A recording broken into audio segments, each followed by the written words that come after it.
Siamo con Nando Dalla Chiesa, presidente onorario di Libera, e parliamo di mafie che attecchiscono anche in un territorio florido come il Veneto. Naturalmente le mafie arrivano dove c'è denaro. Sì, arrivano dove c'è denaro, dove sanno di non correre troppi rischi ad arrivare, perché c'è sempre una valutazione di costi e benefici. I benefici sono molti, i costi sono molto pochi. Il nostro problema è alzare i costi. Come combatterle?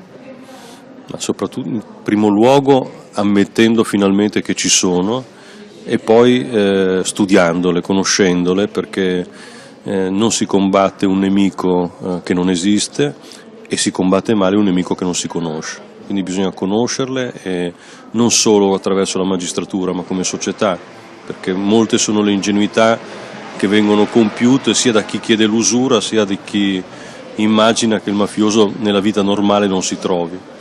Qual è la spinta da dare dal punto di vista della prevenzione?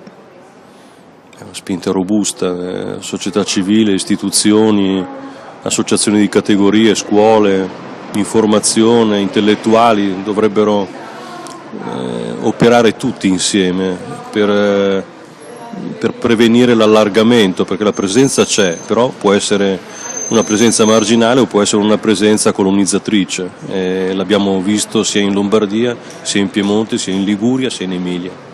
Mentre ricordiamo quali sono i settori che attirano di più la malavita?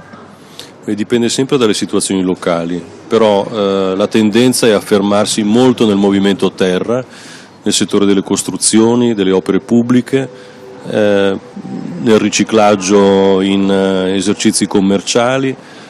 Nel caso Veneto abbiamo visto delle esperienze importanti di penetrazione nel settore dell'usura.